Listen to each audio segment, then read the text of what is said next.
In 1973, a mother in Dayton, Ohio, poured 4 different colors of milk at one breakfast table. Pink for the oldest, brown for the middle one, purple for the youngest, and plain white for the tired dad. The cereals that turned that milk cost 59 cents a box, and every one of them is gone. Number 25 came in a brown glass jar and tasted like roasted grain. Number 11 had a Frenchman on the front who was trying to steal the cereal. Number 4 turned the milk pink before the spoon even hit the bowl. These 25 breakfast foods lived on Saturday mornings between 1970 and 1979. They were fought over and begged for, then quietly disappeared. Hit that subscribe button. Let us count down the 25 discontinued breakfast foods from the 70s that need to come back.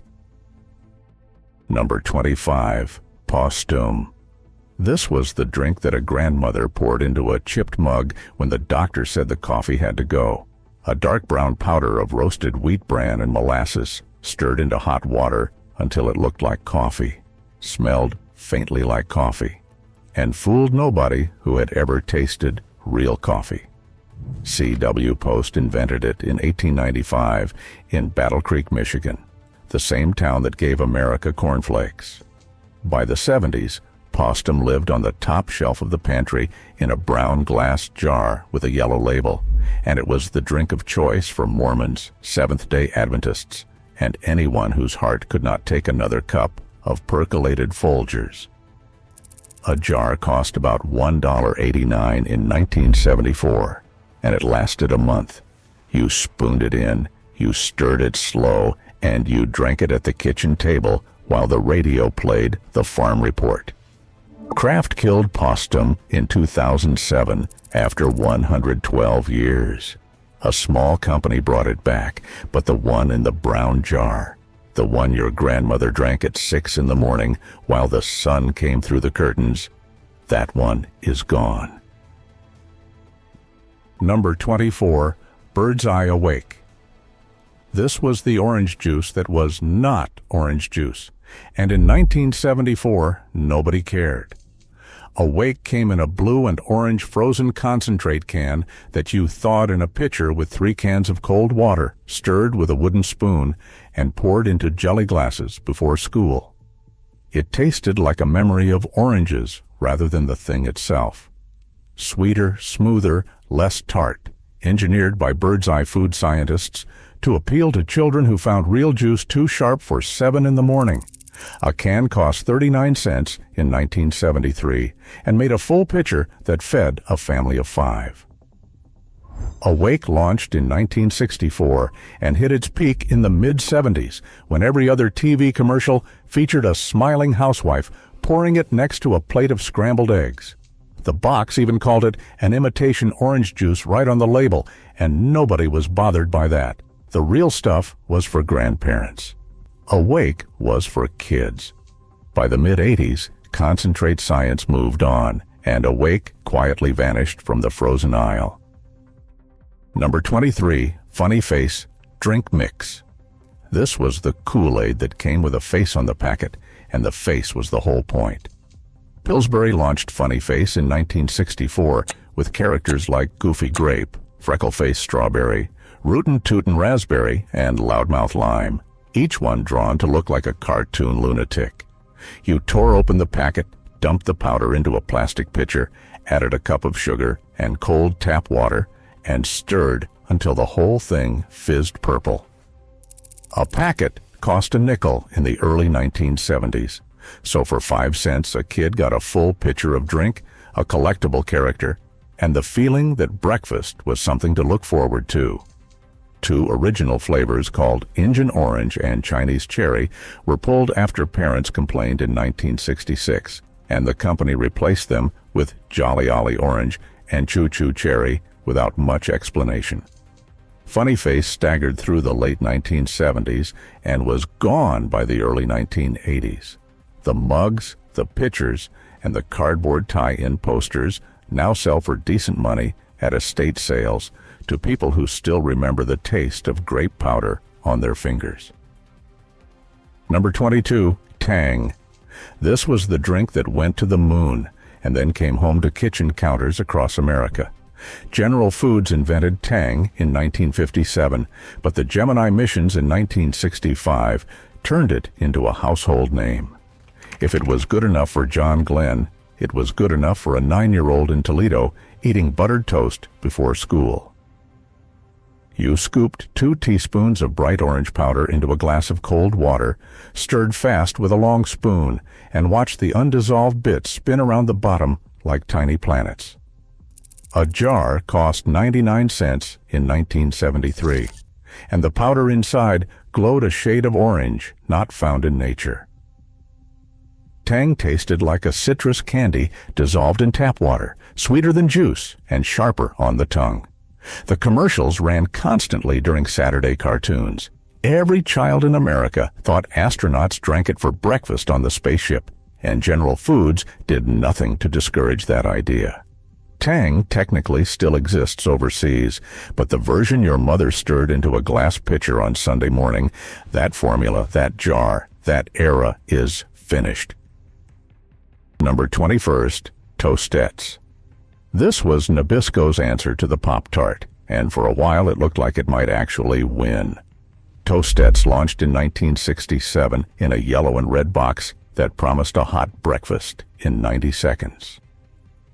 The pastry was thinner than a Pop-Tart.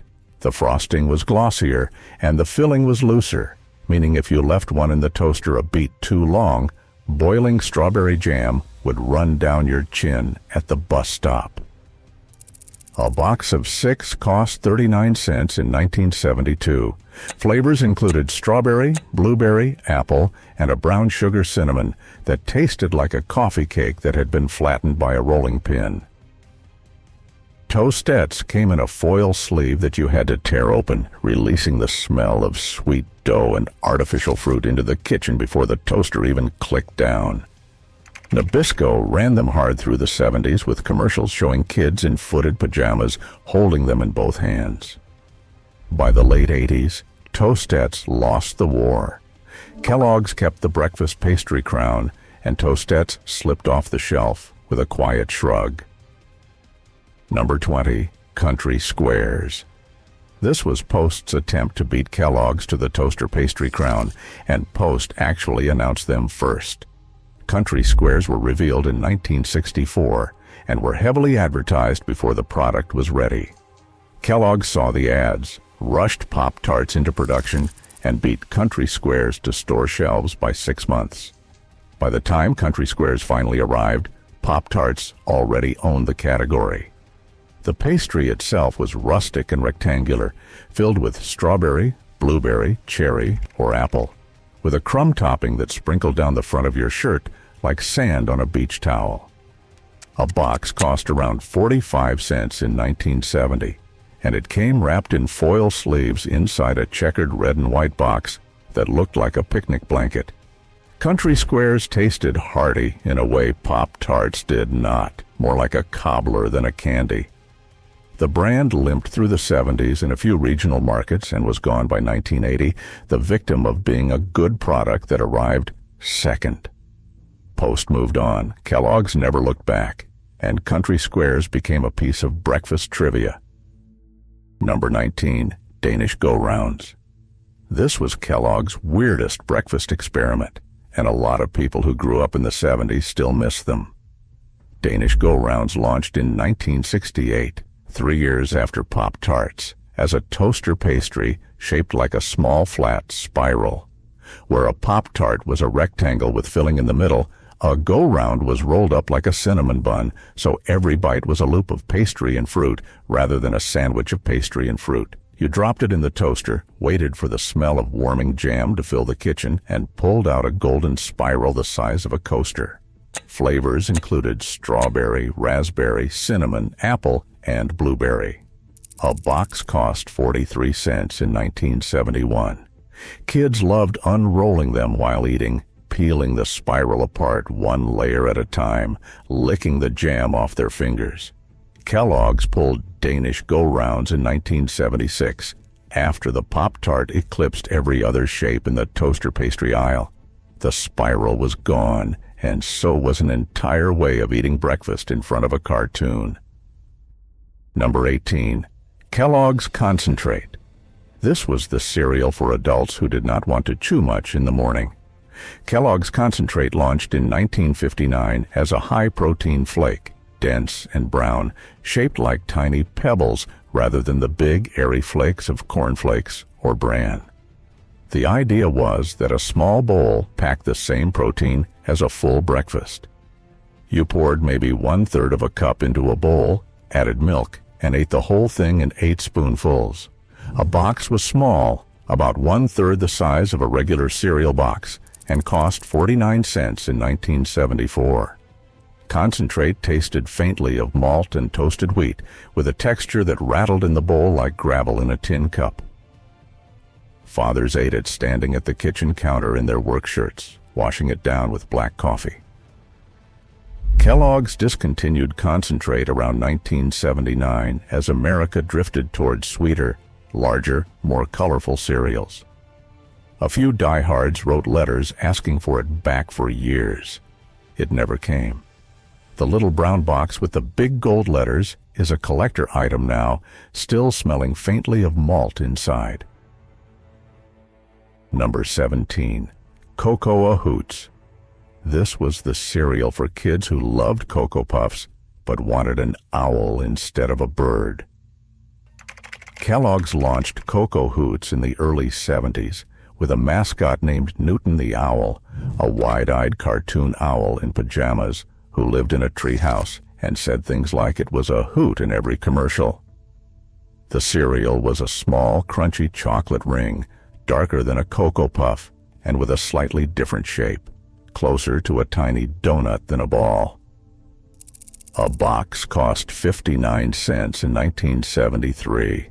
The chocolate was strong enough to turn a full bowl of cold milk into chocolate milk within 90 seconds, which was the entire point. Kids would eat the rings first, then tip the bowl back and drink the leftover sweet brown milk straight down. Newton the Owl appeared on every box in a nightcap, always rubbing his eyes like he had just woken up, which was exactly how the kids eating the cereal actually looked.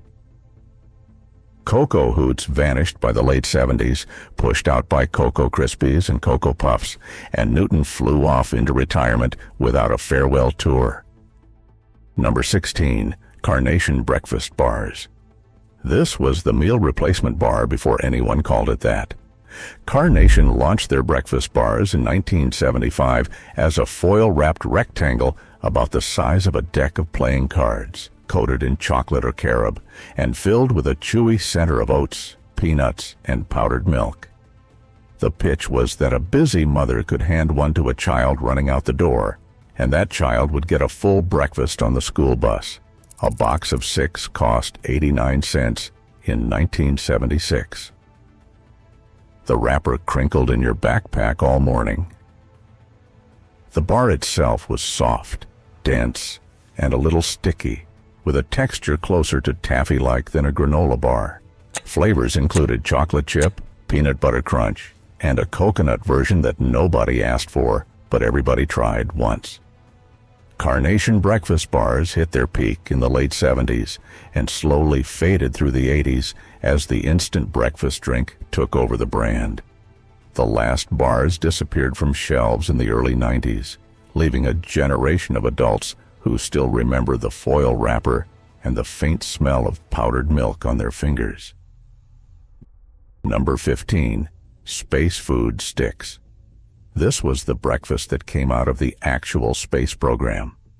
Pillsbury food scientist Howard Bauman developed space food sticks in the late 1960s after working on bite-sized meals for NASA astronauts. Apollo 11 astronauts carried a version of them in 1969, and by 1971 Pillsbury was selling the civilian version in every grocery store in America. The sticks were soft brown cylinders about the length of a pencil, individually wrapped in foil, and came in chocolate, peanut butter, caramel, and malt flavors. The texture was somewhere between a Tootsie Roll and a dense brownie, chewy but not sticky. A box of 6 cost 59 cents in 1973. Kids who got them in their lunchboxes felt like they were eating astronaut food, which was exactly the feeling Pillsbury was selling. The box had a rocket on it, and the words "Energy Food" clearly printed across the front. By the late 1970s, the space race cooled, the novelty faded, and Pillsbury quietly pulled space food sticks from the shelf. A small version briefly returned in the 2000s and then left again. Number 13. Kaboom. This was the circus cereal. General Mills launched Kaboom in 1969 with a smiling clown on the box and cereal shaped like little smiling clown faces, each one about the size of a nickel. The color was an unnatural yellow, almost fluorescent, and each piece had tiny eyes and a tiny mouth punched into it. A box cost 59 cents in 1973. The flavor was a cornflour cereal with a light sweet coating, closer to Cap'n Crunch than to Fruit Loops, but less aggressive than either. The fun was in the shape. Kids would pick out the pieces with the best faces and eat them last, sorting their cereal by expression before the milk turned them all soggy. Kaboom was one of the few cereals that tried to be a circus in a bowl, and for a solid decade, American children went along with it. General Mills kept Kaboom alive through quiet sales into 2010, when they finally pulled it, making it one of the longest-running discontinued cereals of the era. But the peak Kaboom years, the clown face cereal years, those ended with the 70s and never came back. Number 12. Mr. Wonderful Surprise. This was the cereal that was killed by parents before it even made it out of the test market. General Mills rolled out Mr. Wonderful Surprise in Buffalo, New York in 1971. It was a sugar-frosted corn cereal with a filled center, a puffy nugget with a sweet cream inside. The mascot was a friendly wizard in a pointed hat. A box cost 49 cents. The concept was that each piece would hold up long enough in milk to deliver the cream surprise at the center, and the novelty was supposed to sell the cereal to kids who had tried everything else on the shelf. Parents in Buffalo hated it. They said it had too much sugar. They said the filling was too rich. They said breakfast was already enough of a battle. A petition campaign ran through local parent groups and pressured General Mills to drop the rollout. The company pulled Mr. Wonderful Surprise before it ever went national. The wizard vanished. A few leftover boxes turned up in collector auctions decades later, and the cereal became a legend of the one that got killed before it got a chance. Number 11. Jean LaFoote's Cinnamon Crunch. This was the cereal for the kid who wanted to root for the villain. Quaker launched John LaFoote's Cinnamon Crunch in 1971 as a spin-off of Cap'n Crunch, built around the captain's arch nemesis, a sneaky French pirate with a big black mustache who was forever trying to steal the captain's cereal. The Cinnamon Crunch was heavily dusted with cinnamon sugar and shaped like small golden nuggets.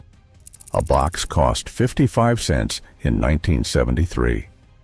The flavor was warm and sharp, a cinnamon toast in a bowl, and the cereal stayed crunchy in milk long enough for a cartoon episode. The commercials showed John LaFoote sneaking around in a striped shirt and beret, whispering in a bad French accent about how he was going to finally get the cereal this time. Kids who preferred villains to heroes felt seen. Quaker pulled Jean LaFoote's Cinnamon Crunch in 1975 after only 4 years, and by 1985 the cinnamon cereal torch had passed to Cinnamon Toast Crunch.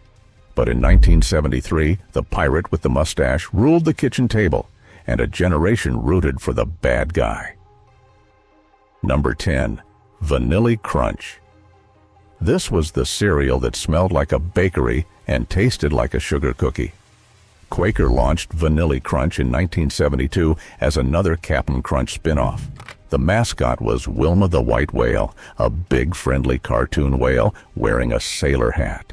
The cereal was small round balls of corn and oat flour coated in a vanilla-flavored sweet glaze, pale yellow instead of gold, and the smell hit you the second you opened the box.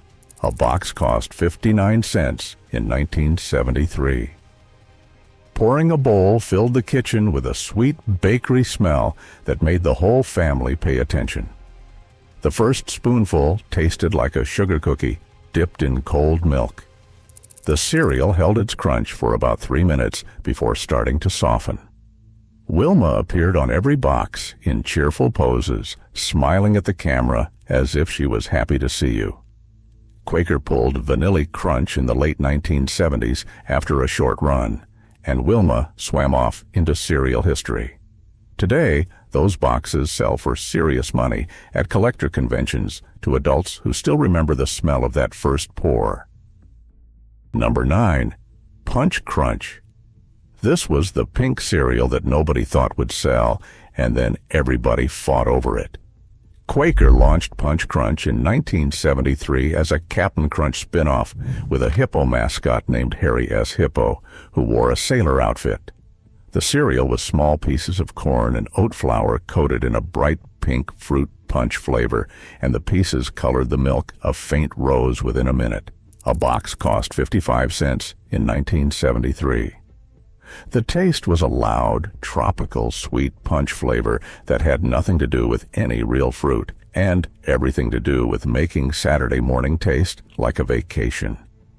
Harry the Hippo on the box looked a little too friendly, and some parents found the mascot odd, but the kids loved the pink color and the punch flavor. Quaker discontinued Punch Crunch within a year or two, making it one of the shortest-lived Cap'n Crunch spin-offs.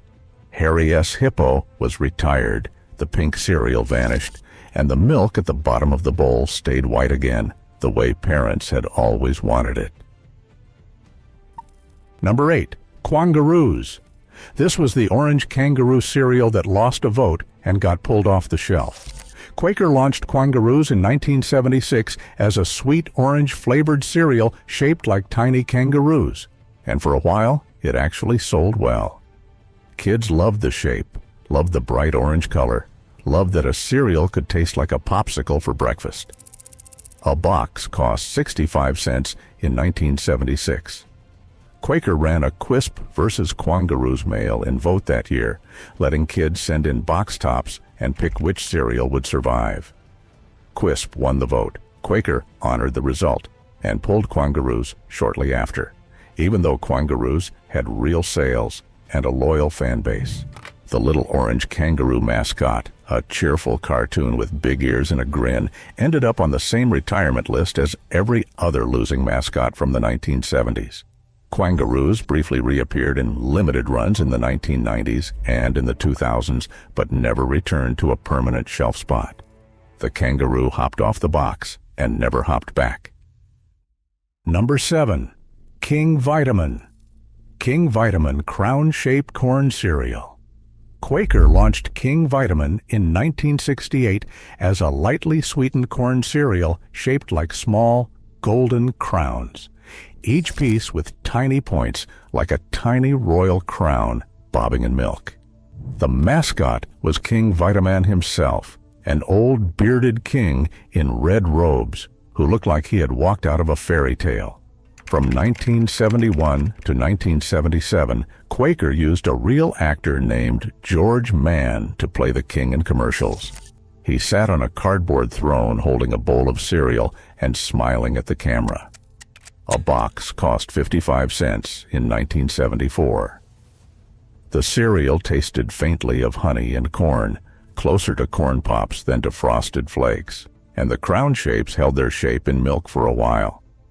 King Vitamin survived into the 2010s in a quieter form, before Quaker discontinued the 1970s era version for good. The old king on the box, the one played by a real man in a cardboard crown, he was the king of a simpler breakfast table. Number 6. Baron von Redberry. This was the red cereal with a German pilot mascot, and he was locked in a cartoon dogfight every Saturday morning. General Mills launched Baron von Redberry in 1972 as one half of a two-cereal rivalry. The Redberry-flavored one flown by a cartoon World War I German pilot in a red scarf and goggles. The cereal was small, puffed oat pieces coated in a bright red raspberry-flavored glaze, and the milk turned pink within 2 minutes. A box cost 59 cents in 1973. The commercials showed Baron von Redberry in his red biplane chasing his enemy across a cartoon sky, always just barely winning or losing depending on which box the kid was holding.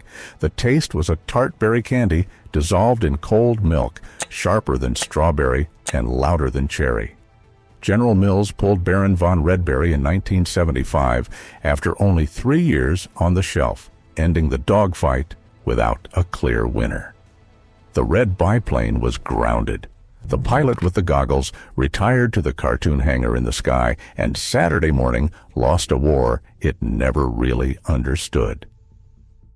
Number 5. Sir Grapefellow. This was the purple cereal with the British pilot mascot, and he was the other half of the General Mills dogfight. Sir Grapefellow launched in 1972 alongside Baron von Redberry, a grape-flavored oat cereal with a cartoon British World War I pilot on the box, complete with handlebar mustache, scarf, and monocle. The cereal was puffed oat pieces coated in a grape-flavored sweet glaze, bright purple, which turned the milk a shade of lavender within minutes. A box cost 59 cents in 1973. Sir Grapefellow flew a blue biplane and spoke with a polite British cartoon accent in his commercials, always addressing the viewer as old chap. The grape flavor was strong, closer to Dimtap cough syrup than to any real grape, but that was exactly what a kid in 1973 wanted in a cereal. Sir Grapefellow and Baron von Redberry were pulled together in 1975. Both cereals discontinued at the same time, ending the 2-year war in the skies. The grape milk at the bottom of the bowl was the last thing any kid ever drank from Sir Grapefellow, and a lot of kids still remember the color. Number 4. Pink Panther Flakes. This was the cereal that turned the milk pink before the spoon even hit the bowl. Post launched Pink Panther Flakes in 1973 as a licensed tie into the Pink Panther cartoons. Corn flakes dusted with a sweet pink coating that dissolved the moment they touched cold milk. A box cost 59 cents in 1974. The pink color was aggressive, almost bubblegum, and by the time a kid poured the milk, the whole bowl looked like a strawberry milkshake. The flavor was a light, sweet coating, not berry, not vanilla, something closer to cotton candy without the cloying finish.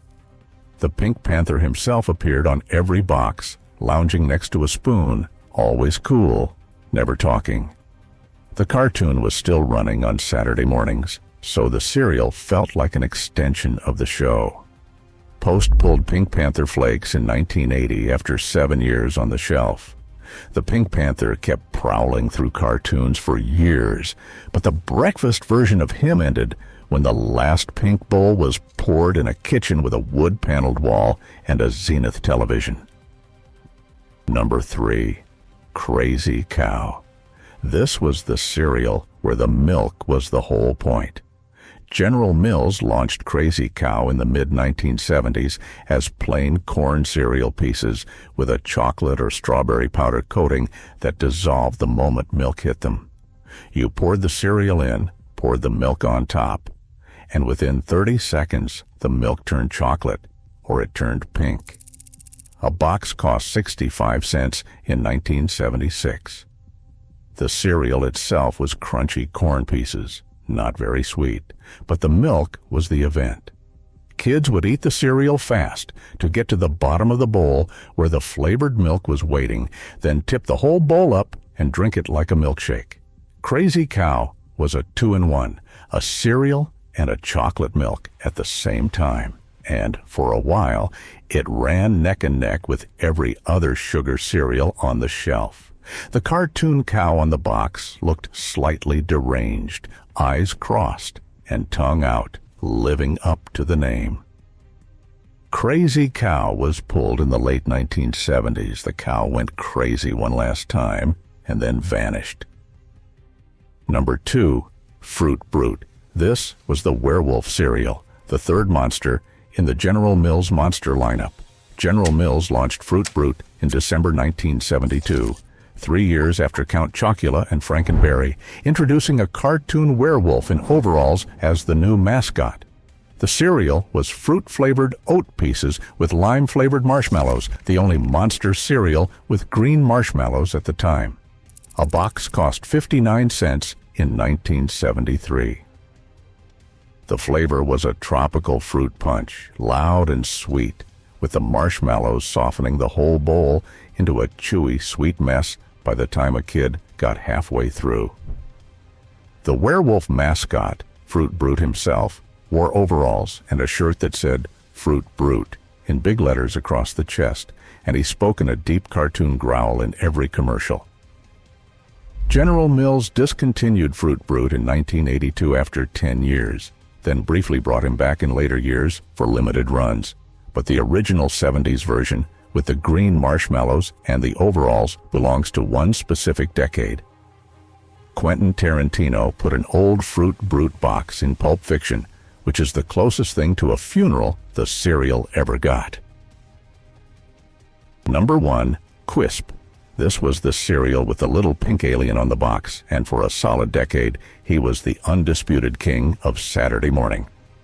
Quaker launched Quisp in 1965 as a sweetened corn cereal shaped like tiny flying saucers, small golden discs with a crunch that held up in cold milk longer than almost any other cereal on the shelf. The mascot was Quisp himself, a small pink cartoon alien with a propeller on his head and a high squeaky voice, who lived on a distant planet and flew down to Earth in a little rocket ship to deliver cereal to American kids in pajamas. A box cost 55 cents in 1972. Quisp came with a permanent rival, another Quaker cereal called Quake, and from 1965 to 1972, the two cereals fought a running cartoon war across every single commercial break on Saturday morning TV. In 1972, Quaker held the famous Quisp versus Quake mail in vote, printed ballots right on the back of the box, and let American kids decide which cereal would survive. Quisp won the vote. Quake was pulled from the shelf, and Quisp kept flying alone across the cereal aisle. Then, in 1976, Quaker ran the same stunt again with Quisp versus Quangaroos, and the little pink alien won that vote too. Quisp beat every challenger Quaker threw at him for 11 years in a row. A box of Quisp was a trophy on the kitchen counter. The cereal itself tasted like a sweet corn crunch with a faint vanilla finish. The tiny saucers held their shape in cold milk for a full half-hour cartoon episode, and the commercials with the squeaky alien voice played so often that a whole generation can still hear them echoing out of a wood-paneled living room in 1974. Quaker pulled Quisp from regular shelves around 1979, leaving only mail-order runs and occasional nostalgia comebacks in the decades after. The little pink alien flew home one last time, back to his distant planet, and Saturday morning lost the only king it ever crowned by popular vote. These 25 breakfast foods were the soundtrack of a Saturday morning, the small rituals that made a kid feel like the weekend had finally started.